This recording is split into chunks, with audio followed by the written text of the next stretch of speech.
कैसी हो? आए सब बढ़िया होंगे। मैं भी एकदम बढ़िया हूँ। ब्लॉग की स्टार्ट मैं कर रही हूँ सीधे 9:30 बजे से कर रही हूँ। अभी रेडी होके मैं जा रही हूँ दुकान पे जा रही हूँ। प्रिंस तो गया है स्कूल।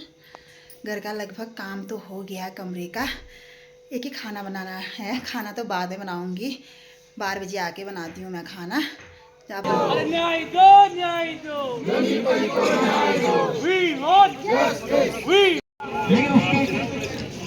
सूचना उनके परिजनों को उनके परिजन है उन तक नहीं पहुंची, न उनको कोई सूचना देगी। लेकिन कुछ दिन पूर्व आपने देखा होगा सोशल मीडिया के माध्यम से, पेपरों में और चैनलों में भी इस बात को प्रमुखता से उठाया कि उस नन्ही परी का जो वीर बढ़ते जा रहे हैं। होने पर एक बार उस परिवार पर दुखों का प्रहार तो हुआ ही, लेकिन जनता में एक मैसेज दिया गया कि न्यायपूर्ण व्यवस्था जो न्यायपालिका की व्यवस्था है उसके डिसीजन पर भी लोग भुगत चुके रहे। कहीं न कहीं उस की पैरवी में कहीं न कहीं कोई कमी रही।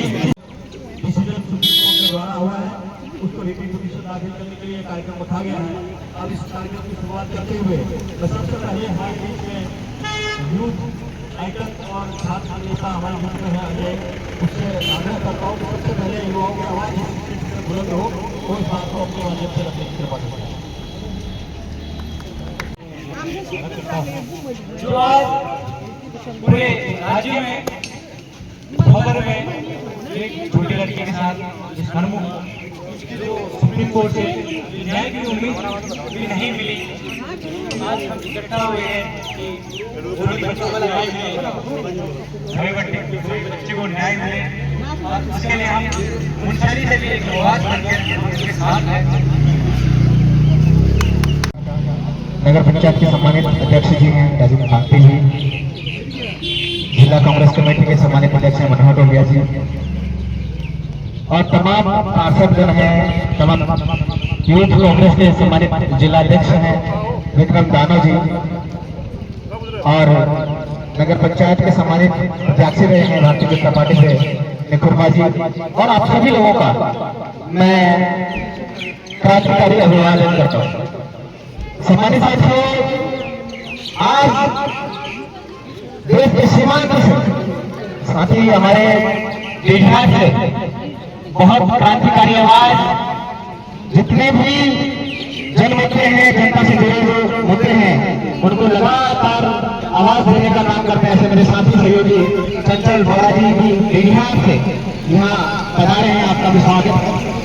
और पिछड़ागढ़ के हमारे भैया जो अपने माँ बाप के साथ पढ़ रहे थे, हमारे कुआं के जमाने में थी, वहाँ पर कुछ सामाजिक अराजक तत्व, कुछ नासुर लोगों ने उस बिटिया को उसका शारीरिक शोषण करके 6 साल की मां बिटिया थी, 6 साल की बिटिया का शारीरिक शोषण किया।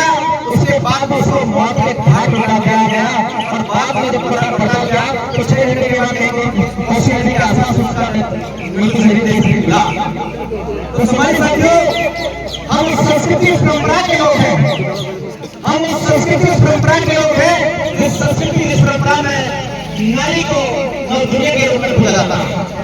मगर आज देखिए हमारे समाज में किस तरह की घटनाक्रम हो रही है। लगातार हर दिन आप सुनते हैं, एक वर्ष ऐसी सुनने आती है और मान ले हैं कि जो कितने जघन्य अपराध को माननीय न्यायालय स्वीकार माफ कर दें तो कितना बड़ा दुर्भाग्य है।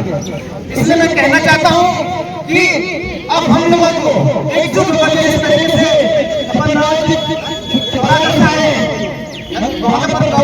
सम्मानित अध्यक्ष हैं चंचल बोरा जी बिहार के पूरे भर में आवाज उठा रहे हैं, और कुछ साथी हमारे यहाँ तमाम लोगों ने हनुमानी में भी किया है।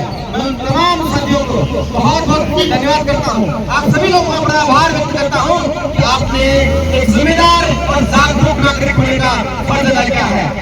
हमारे साथी तौर पर, आर्थिक तौर पर किसी भी तरीके का शोषण होता है, किसी के साथ गलत होता है, एक जिम्मेदार नागरिक बनकर के उसका आवाज होने का काम आप लोगों को करना पड़ेगा। तो आज ये जो एक रिव्यू पिटीशन की जो बात उठाई जा रही है, कि दोबारा रिव्यू पिटीशन हो और रिव्यू पिटीशन सामाजिक आवाज उठाना होता है, सामाजिक समता एकता न्याय के लिए आवाज उठाना होता है, तो संख्या कम क्यों? ये अपने आप में बहुत बड़ा सवाल है। और ये संख्या मुझे लगता है कि आने वाले दिनों में कभी भी जब आप जनता की आवाज उठा रहे होते हैं, जब आप पीड़ित की आवाज उठा रहे होते हैं, तो दोगुनी चौगुनी हो जानी चाहिए, सड़क जाम हो जाना चाहिए। पूरा जो है सिस्टम जो है डिस्टर्ब हो जाना चाहिए, लेकिन संख्या कम है, इस बात का जरूर जो है मन में वो है, निराशा है। सम्मानित साथियों, आप सबका बहुत धन्यवाद करूंगा कि ऐसे बहुत सारे हमारे जो है वक्ता आए हैं, आप सबका हार्दिक स्वागत अभिनंदन है। लेकिन इतना जरूर है, जब तक बिटिया कशिश को न्याय नहीं मिलेगा तब तक ये लड़ाई जारी रहेगी। और उस लड़ाई में जो लोग आज नेतृत्व करने, तपन राव जी यहाँ पर पहुंचे, चंचल भोरा जी पहुंचे और तमाम हमारे मुंशियारी के सामाजिक के और सामाजिक कार्यकर्ता मनोहर टोलिया जी हैं, उनसे आग्रह करता हूं कि आकर के 2 शब्द इस नन्ही परी को न्याय दिलाने में अपना देंगे। धन्यवाद। व्यापार संघ के अध्यक्ष बड़े भाई प्रमोद द्विवेदी जी और जो इस आंदोलन के नेतृत्व कर रहे हैं व्यापार संघ के पिथौरागढ़ के अध्यक्ष बड़े भाई तपन रावत जी और साथ में इस क्षेत्र के पूर्व जिला पंचायत सदस्य बड़े भाई जगत मर्तोलिया जी और साथ में युवा क्रांतिकारी नेता छोटे भाई चंचल बोरा जी, तमाम जो साथ में आए हैं सबका हम मुंशियारी आगमन पर बहुत बहुत स्वागत करते हैं। और इस रैली में जितने भी लोग, चाहे युवा हो, चाहे बुजुर्ग हो, बुद्धिजीवी हो, जनप्रतिनिधि हो, तमाम लोगों का, युवा शक्ति हो, महिला शक्ति हो, जो हादसा हुआ पूरा देश, पूरा उत्तराखंड जानता है। जानने के बाद जब इस बच्ची को हाईकोर्ट के द्वारा निर्णय दिया गया कि बच्ची के जो बलात्कारी हैं, जिन्होंने जान ली, उनको जो है सजा मिली, तो सुप्रीम कोर्ट में जब अभियुक्त द्वारा दायर किया गया तो बच्चे के परिजनों को यह तक नहीं बताया गया कि सुप्रीम कोर्ट में दायर हुआ है। यह दुर्भाग्य है पूरे उत्तराखंड के लिए, उत्तराखंड की सरकार के लिए। मैं सरकार से निवेदन करना चाहूंगा कि आप हर उत्तराखंड की बेटी के लिए, हर उत्तराखंड के नन्हे बच्चों के लिए, महिलाओं के लिए, जो आज महिलाओं का शोषण किया जा रहा है, उसमें सरकार, चाहे वो कोई सा भी घटना हो, उत्तराखंड में आपने विगत 10 सालों में कई घटनाएं देख दी हैं। हम चाहते हैं सरकार के, उत्तराखंड के मुख्यमंत्री जी से, उत्तराखंड के तमाम नेताओं से चाहते हैं कि आप इस आंदोलन को, जो जिस कारण नन्ही सी बच्ची का जो बलात्कार होने के बाद मर्डर हुआ है, तो इसमें जो अभियुक्त है उसको शीघ्र से शीघ्र फांसी दिया जाए, फांसी सजाए मौत के दिया जाए। और साथ ही मैं निवेदन करना चाहता हूं यहाँ के IBLIU तमाम जो शासन प्रशासन के लोग खड़े हैं या सुन रहे हैं, मैं निवेदन करना चाहता हूं जिन लोगों ने ये मुहिम छेड़ी है, मैं निवेदन करना चाहता हूं उन लोगों से भी मैं धन्यवाद करना चाहता हूं उनका, जिन्होंने इस मुहिम को छेड़ा है पिथौरागढ़ जनपद से लेकर पूरे उत्तराखंड में। आज हमारे सीमांत बॉर्डर एरिया मुंशियारी में आप लोग पहुंचे हैं, पूरे मुंशियारी की तरफ से इस आंदोलन को समर्थन है। और मैं कहना चाहता हूं सरकार के मुख्यमंत्री से कि मुख्यमंत्री महोदय कि जो अभियुक्त है उसके लिए, जो हमारी जो नन्ही सी बच्ची जिसके साथ बलात्कार हुआ और मर्डर हुआ, तो हम चाहते हैं कि उनको एक न्याय दिया जाए और उनको पैरवी करने के लिए, अपने पर्सनल वकील खड़ा करने के लिए सरकार से मजबूत तरीके से पक्ष रखने की बात करने के लिए वकील सरकार ने खड़ा करना चाहिए। क्या लड़त आपने देखा होगा सरकार की तरफ से कौन सा वकील था जो वकील जो है ये जो केस हार गया, कहते हैं कि इसमें कोई एविडेंस ही नहीं है। क्या एविडेंस ही नहीं है? आज उनके साथ हुआ है, कभी हमारे साथ भी हो सकता है। क्या हम लड़कियां सुरक्षित नहीं हैं? क्या हम कहीं भी नहीं जा सकते हैं, खुलेआम नहीं घूम सकते हैं? ये दरिंदे बड़े तो बड़े, छोटे बच्चों तक को नहीं छोड़ रहे हैं। तो इसलिए मैं चाहती हूँ, ये सरकार का काम नहीं है, हम जनताओं का काम है। हमें दे उस दरिंदे को और हम उसको सबक सिखाएं, ताकि ये हम आने वाले जो भी हमारे नन्हे मुन्ने बच्चे हैं उनके लिए एक टारगेट सेट करें कि हम जहाँ भी जाएं खुलेआम जा सकते हैं। हम लड़कियों को इतनी पाबंदी क्यों है? हम कहीं भी सुरक्षित क्यों नहीं हैं? क्या उस बच्ची की क्या गलती थी? वो छोटी सी बच्ची शादी में गई थी अपने घर वालों के साथ, उसने भी सोचा होगा शादी में जाएंगे एंजॉय करेंगे, लेकिन उनके साथ ऐसा हो गया है। ये एक सोचने में भी बहुत डर लगता है। अभी भी हम इतने बड़े हो गए हैं, लेकिन हमें जहाँ पे 4 जब खड़े होते हैं, 4 मर्द खड़े होते हैं, वहाँ पे हमें जाने में हिचकिचाहट होती है। क्यों होती है? क्योंकि ऐसे दरिंद लोगों ऐसे अनुमति नहीं है, हम खुलेआम नहीं घूम सकते हैं क्या? तो मैं सरकार से यही बोलना चाहूंगी, अगर ज्यादा मुझे बोलना नहीं आता है, मैं एक ही बात बोलना चाहूंगी, नन्ही परी को फाइल कर दी गई है और एक जांच कमेटी भी सरकार के द्वारा बनाई गई है। तो न्याय दिलाने के लिए मैं पुष्कर धामी जी का तहे दिल से धन्यवाद करता हूं। उन्होंने एक जांच कमेटी का बैठाई है और सरकार को न्याय दिलाने के लिए पिटीशन फाइल की है। इसके लिए तहे दिल से आभार आपका भी।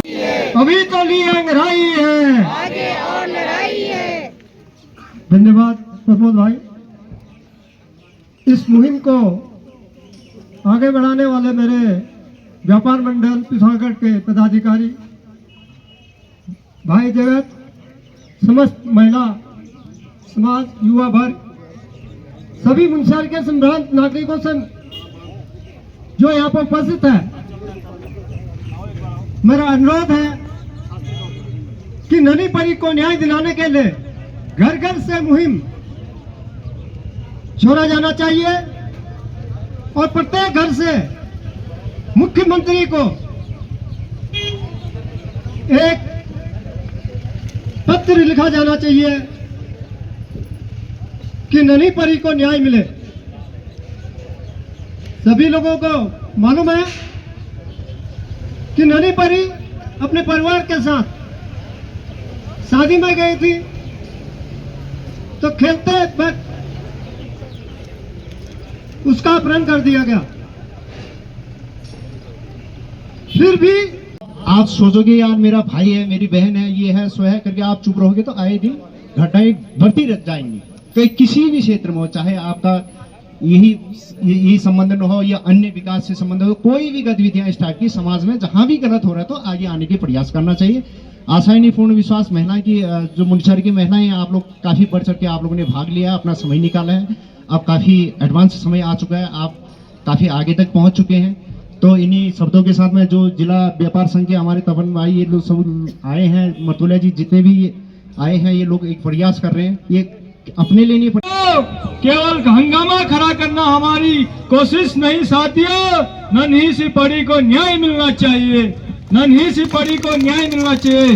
धन्यवाद हमारे मुंशियारी के युवा कर्मठ सामाजिक कार्यकर्ता व्यापार संघ अध्यक्ष मेरे बड़े भाई श्री प्रमोद द्विवेदी जी और कांग्रेस जिला अध्यक्ष बड़े भाई मनोहर टोलिया जी और पिथौरागढ़ जिले के व्यापार संघ अध्यक्ष बड़े भाई तपन रावत जी, हमारे यूथ कांग्रेस के युवा क्रांतिकारी मेरे भाई, हमारे खुशहाल सिंह बाबरा जी और हमारे प्रदेश प्रवक्ता मेरे बड़े भाई गौरव जसवाल जी और छात्र संघ हमारे मुंशियारी के तमाम पदाधिकारी, NSY के तमाम पदाधिकारी करता हूँ। और जो भी घटना हुई है, जिस घटना हुई है, उस घटने को लेकर हम लोग सभी यहाँ पर एकत्र हैं और जब तक हमारी छोटी सी नन्ही परी को न्याय नहीं मिलेगी, हम सब इस लड़ाई को लड़ेंगे और इस मुहिम को चलाने वाले यहाँ पर उपस्थित माताएं, बहनें और नौजवान दोस्तों, इस यात्रा के माध्यम से आज हम सब लोग मुंशियारी के लोगों को भी कुछ संकल्प लेना है। ये संकल्प क्या है कि अभी हम व्यापार संघ के अध्यक्ष जी के यहाँ कुछ ज्ञापन की कॉपी छोड़ जाएंगे। आप अपने अपने मोहल्लों में जाके इस ज्ञापन में आपने लोगों के हस्ताक्षर घर घर जाके कराना है और हस्ताक्षर करने के बाद अपनी ही ईमेल आईडी से मुख्यमंत्री जी को ज्ञापन प्रेषित करना है। हम चाहते हैं कि उत्तराखंड में आज देहरादून में भी एक बड़ी प्रेस कॉन्फ्रेंस है, उसके माध्यम से भी पूरे उत्तराखंड की जनता से अपील कर रहे हैं कि मुख्यमंत्री के ईमेल आईडी केवल नन्ही परी को न्याय दिए जाने की मांग को लेकर आपका भर जाना चाहिए। एक दिन में 100, 200, 300, 400, 500, हजारों ईमेल मुख्यमंत्री के मेल आईडी में भर्ती ब्लॉक में भी लोग रखते हैं, ये ब्लॉक में रिप में भी रख रहे हैं, तो कह रहे हैं कि हम एग्जाम लेंगे साहब। तो 5000 तनख्वाह दोगे उसमें भी एग्जाम लोगे, और जो आपका लाखों रुपए करोड़ रुपए तनख्वाह ले रहे, वहां एग्जाम का सिस्टम ही नहीं है। वहां सिस्टम इतना ही है कि मैं नेता हूं, मेरी बेटी ने LLB कर लिया तो मैं उसको सुप्रीम कोर्ट में वकील बना दूंगा। ऐसे वकीलों के भरोसे इस हिंदुस्तान की नन्ही परियों को, इस उत्तराखंड की बेटियों को न्याय कभी मिल ही नहीं सकता है। इसलिए हम उत्तराखंड के मुख्यमंत्री से कहना चाह रहे हैं कि उत्तराखंड का मुख्यमंत्री इस राज्य में आप इसकी पहल करें। उत्तराखंड के मुख्यमंत्री इस घटना से सबक ले और ये पहल करे कि उत्तराखंड के चाहे मुंसिफ कोर्ट से लेकर सुप्रीम कोर्ट तक जितने भी वकील जाएंगे, इनकी परीक्षा होगी, इनका इंटरव्यू होगा। और उसके साथ साथ अगर मैं सरकारी वकीलिंग इंडिया है, इस भारत को बदल रहा है, कोई आदमी ऊपर से आ रखा है, भगवान का उसको नाम दिया जा रहा है, लेकिन एक कानून व्यवस्था की छोटी सी चीज को आप बदल नहीं पाए। जब तक ये नहीं बदलेगा तब तक इस देश में आपका सुप्रीम कोर्ट हो कि चाहे आपका मुंशी मस्जिद का कोर्ट हो, उस कोर्ट में आपका ये सब चीज होती रहेंगी। इसलिए आप सब लोगों को इस आंदोलन की जो अलग है, इस आंदोलन की जो ज्वाला है, जौलजीबी से लेकर पूरे तल्ला जोहार, पूरे पिथौरागढ़ जनपद में ये एक सबसे ऐतिहासिक आंदोलन चलाया जा रहा है। जैसे कि आपको पता है, उत्तराखंड राज्य सरकार ने जो सरकारी वकील माननीय उच्च न्यायालय में रखा था, वो उत्तराखंड राज्य का भी निवासी नहीं है। जो हमारी बेटी है किसी, उस बेटी को न्याय दिलाने के लिए जो उत्तराखंड सरकार के द्वारा जो पैरवी के लिए जो माननीय न्यायालय में रखा था, तो उनके परिवार को पता ही नहीं कि सुप्रीम कोर्ट में कब इसका फैसला हो रहा है, कब इसकी पैरवी हो रहा है। एक तरफ से सरकार बेटी बचाओ बेटी पढ़ाओ का नारा उत्तराखंड राज्य सरकार दे रही है, और एक तरफ से उत्तराखंड राज्य के पंचायतों में महिलाओं को 50% आरक्षण देकर महिलाओं को मुक्त। जिस तरह से पिथौरागढ़ डिस्ट्रिक्ट में कोई भी ड्राइवर यदि दारू पी के वाहन चला रहा तो उसकी गाड़ी वहीं पर सीज हो रही है, और जैसे किसी होटलों में या किसी ढाबों में यदि कोई मतलब शराब पिला रहा है तो उसका होटल पे जुर्माना और उसमें चालान हो रहा है, लेकिन मुंशियारी में ये सब चीजें नहीं हो रहा है। इसलिए मैं उत्तराखंड पुलिस के मित्र यहाँ पे है, इस पर सख्त कार्रवाई होना चाहिए। और जो हम शास्त्री चौक में मैं फिर से बुजुर्ग भी क्यों ना हो तो उनके जिसके आंख अंधे होते हैं तो उनको उन पर भी अत्याचार हो सकती है। इसलिए आज हम सारे महिलाएं एकत्रित हुए हैं, मेरे जितने भी भाई बंधु जितने भी यहाँ पर एकत्रित हुए हैं, मैं इनसे भी विशेष अनुरोध करना चाहती हूँ कि आने वाले समय में इस घटना को लेकर जल्दी से जल्दी इसका फैसला होना चाहिए कि जैसे अभी विधायक प्रतिनिधि जी हीरा चिराल जी ने बताया कि सुप्रीम कोर्ट में जो वकील होते हैं तो उनसे भी उन्होंने भी इस चीज का फैसला देना चाहे। ऐसे अपराधियों को कड़ी से कड़ी सजा न देकर फांसी की सजा देनी चाहिए, सीधे फांसी की सजा देनी चाहिए। किसी बेटी की घर बर्बाद हो रही है, किसी माँ की घर बर्बाद हो रही है, बेटी बचाओ बेटी पढ़ाओ करके एक खाली एक बहकावे में लिखा गया है। कोई भी बेटी आम तौर से निकल सकती है, कहीं भी जा सकती है। इतना बड़ा दुर्भाग्य उनका हो रहा है जब घरों के अंदर भी उनको गुमराह किया जा रहा है, उन पर इतना अत्याचार किया जा रहा है, तो बेटियां कहां से पढ़ेंगी, कहां से आगे बढ़ेंगे। तो मैं ज्यादा न कहकर यही अपना समय विराम करती हूँ। धन्यवाद। धन्यवाद। अब इससे पूर्व की बेटियां हम शर्मिंदा है, नन्ही परी को न्याय दो, We want, we want, we want, we want। को आगे बढ़ाने की कोशिश कर रहे हैं। तो आज मुंशियारी में हमारा पड़ाव है। कल रात हम यहाँ पहुंचे, लेट हो गए थे, बारिश हो रही थी, और उसके बाद आज सुबह हमने यहाँ कार्यक्रम किया, और आगे भी हमें आगे जाके बढ़ के डीडी हाट से फिर पिथौरागढ़ जाना है। तो ये मुहिम की शुरुआत हमारे यहाँ की बच्ची है। मुझसे पूर्व वक्ता सब बता चुके हैं क्या मामला है, आज से 11 साल पहले क्या घृणितकृत हुआ, और उसके बाद परिवार के साथ कैसा खेल हुआ। जरा आप खुद को उनकी जगह रख के देखिए। मेरी भी 2 बेटियां हैं, और उन दोनों बेटियों को देखकर मुझे भी उनके भविष्य की चिंता होती है। ये मुहिम हमने इसलिए उठाई है कि आज से 11 साल 2019 में फास्ट ट्रैक कोर्ट से प्लस हाई कोर्ट से उसको फांसी की सजा हुई, हैंड टिल डेथ, मतलब कि ऐसा घिनौना अपराधी इस समाज में रहने लायक नहीं है। वर्डिक्ट ये था कि वो रहने लायक नहीं है, इसको मौत की सजा दी जाए। उसके बाद 2019 के बाद वह व्यक्ति सुप्रीम कोर्ट जाता है, नब्बू भंडारी जी, कुछ बोलना चाहोगे नन्ही कशिश के बारे में? दरिंदगियों ने उनके साथ जो हरकतें की है और उन हरकतों के बाद जो वकील मनीषा भंडारी के द्वारा जो एविडेंस को बिल्कुल तोड़ने मोड़ने का काम किया गया है, बिल्कुल उस पर कार्रवाई होना चाहिए। क्यों सरकारी वकील वंशिता शुक्ला अपने नियत केस में नहीं जाती थी, इन चीज़ों का भी जांच होना चाहिए। और जो उनको छुटाने के लिए कहाँ से फंडिंग हुआ, किसने पैसे इन्वेस्ट किए, वो लाखों रुपया लेने वाले मनीषा भंडारी को किसने पैसे दिए, इस पर तो गहन जांच होनी चाहिए, जांच का मामला भी है। Thank you. मंत्री जी से इस मंच से आज ये शास्त्री चौक मुंशियारी के मंच से आग्रह है कि जो बातें बेटी हम शर्मिंदा है, बेटियां हम शर्मिंदा है, नन्ही परी को न्याय दो,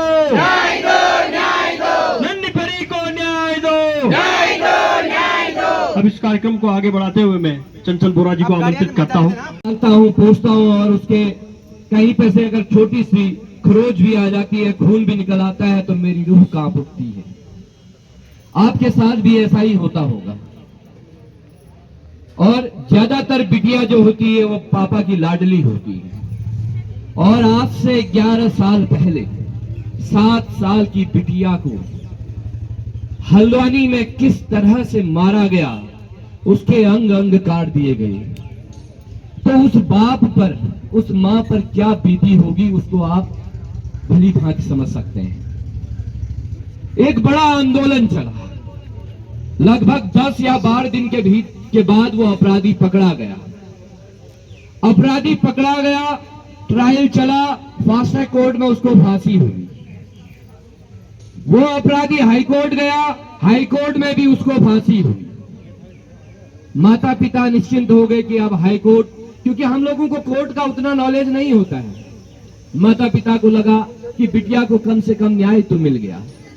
लेकिन 11 साल बाद फिर अखबारों के माध्यम से माता पिता को पता चलता है कि बिटिया के साथ तो अन्याय हो गया है, और जो आरोपी था उसको सुप्रीम कोर्ट कहती है कि फलाना व्यक्ति तो आरोपी ही नहीं है। तो फिर आरोपी कौन है? एक बड़ा सवाल हमारे सामने खड़ा होता है। अगर वो आरोपी नहीं है तो पुलिस ने उस व्यक्ति को पकड़कर क्यों ट्रायल कोर्ट में ले गए? ये एक बड़ा सवाल पुलिस पर भी खड़ा होता है। अगर इस तरह के अपराध में अपराधी छूटते रहेंगे तो मेरी ये लड़ाई कशिश की नहीं है, ये लड़ाई नन्ही परी और कशिश के बहाने से हमारी अपनी बेटियों, हमारी अपनी माता, हमारी अपनी बहनों की लड़ाई है। और इस लड़ाई को हम लड़ रहे हैं और इस सरकार से कह देना चाहते हैं कि रिव्यू पिटीशन की जो बात आज आप इतने दिनों बाद कर रहे हो ना साहब, 10 तारीख के बाद 19 हो चुकी है, आज आप रिव्यू पिटीशन की बात कर रहे हैं। इससे पहले भी तो वकील आपका ही था साहब, उस सरकारी वकील भी महिला ही थी। क्या उस महिला ने पीड़िता का पक्ष रखने में ऐसी अक्षम कैसे वो महिला हो गई? एक बड़ा सवाल इस न्याय व्यवस्था और इस सरकार, कार्यपालिका और विधायिका पर है, और ये सवाल खड़े होने चाहिए। आज अगर रिव्यू पिटीशन की बात माननीय सीएम महोदय अपने पोर्टल से कर रहे हैं तो ये आंदोलन का परिणाम है जो पिथौरागढ़ की धरती से हजारों की संख्या में उठा और 3 दिन का समय दिया। 3 दिन तक ये सरकार मौन थी साहब। क्या इनकी बिटिया नहीं है? 2012 याद है ना आपको, निर्भया कांड, दिल्ली, हर एक कस्बे से बड़ा बड़ा आंदोलन उठा, फास्ट ट्रैक कोर्ट और सख्त कानून बनाने की बात हुई। दिल्ली की सरकार बदल गई, केंद्र की सरकार बदल गई, तमाम प्रदेशों की सरकार बदल गई। क्या महिला उत्पीड़न रुका? सरकारें तो बदल गई, लेकिन इन सरकार में बैठे नेताओं की नीयत नहीं बदली। अगर नीयत बदली होती तो इस तरह के जघन्य अपराध फिर नहीं हो रहे होते, क्योंकि बलात्कारियों को पता है साहब, भारत की न्याय व्यवस्था में अगर निचली अदालत से छूट जाएंगे तो उच्च न्यायालय जाएंगे, उच्च न्यायालय से नहीं छूटे तो सुप्रीम कोर्ट जाएंगे, कहीं ना कहीं छूट जाएंगे, इनको पता है। हम क्या मांग रहे हैं इस सरकार से? अपनी बेटी, अपनी बहन, अपनी माता की सुरक्षा ही तो मांग रहे हैं। और ये सरकारें अगर सुरक्षा नहीं दे पा रही है, 2014 से पहले एक नारा था, मैं भी उस नारे में भ्रमित हुआ, बहुत हुआ महिलाओं पर अत्याचार, अब की बार फलानी सरकार। मुझे भी लगा वाकई में ये आएंगे तो कुछ बदलेंगे, हमारी महिलाओं की स्थितियां, हमारी महिला सुरक्षा की बात कर रहे हैं। मैंने भी वोट दिया, हुआ था। लेकिन क्या 2014 के बाद महिलाओं पर अत्याचार, महिलाओं पर उत्पीड़न होने बंद हो गए? अगर इसी सरकार की रिपोर्ट आप देखेंगे, 10 दिन पहले इसी उत्तराखंड राज्य की रिपोर्ट आई, सरकार की रिपोर्ट आई, महिलाओं के उत्पीड़न के मामले में दोगुने, तिगने और चौगुने बढ़ोतरी हो रही है। तो फिर हम इन सरकारों को क्यों चुन रहे हैं? आज से 10 साल बाद मेरी बेटी यहीं कहीं पढ़ने निकलेगी बाहर, कस्बे से बाहर निकलते ही एक डर माता पिता को रहता है, दिल्ली देहरादून जाएगी। और उसके महिला सुरक्षा की जब बात हम कर रहे हैं तो हम ये चाहते हैं, पिथौरागढ़ की आंदोलन की धरती से तमाम आंदोलन उठे हैं, इस राज्य गठन का आंदोलन भी इसी धरती से उठा है और हमने राज्य पाकर लिया है। और इसी पिथौरागढ़ की धरती से महिला सशक्तिकरण और महिलाओं की सुरक्षा के लिए एक आंदोलन उठा है। लोकतांत्रिक व्यवस्था और संवैधानिक मूल्यों पर भरोसा करने वाले लोग हैं। हमने हर एक आंदोलन, जहां पे भी आंदोलन चल रहा है, हम लोग हमारी संस्कृति तांडव करना या उर्दम फैलाना हमारी संस्कृति नहीं हो सकती। हमने लोकतांत्रिक और संवैधानिक मूल्यों में रहते हुए इस आंदोलन को आगे बढ़ाना है और इस लोकतांत्रिक तरीके से जहां पे भी आंदोलन हो रहे हैं, उपद्रव करने की जरूरत नहीं है। आक्रोश जरूर आपके अंदर है, लेकिन उस आक्रोश को एक सही दिशा की ओर ले जाने की जरूरत है ताकि एक सख्त कानून हमारे पास आ सके। इन्हीं शब्दों के साथ मैं अपनी वाणी को विराम देता हूं। और जितने भी साथी उधर भी हैं, इधर भी हैं, क्योंकि एक वीडियो यहाँ पे नारू के माध्यम से बनना है, तो आप लोग भी करीबी आइए ताकि ये देहरादून तक न्याय दो। बिटिया हम शर्मिंदा है, तेरे कातिल जिंदा है। बिटिया हम शर्मिंदा है, तेरे कातिल जिंदा है। We want justice. We want justice. We want justice. We want justice. We want justice. We want justice. हम शर्मिंदा है, तेरे कातिल जिंदा है।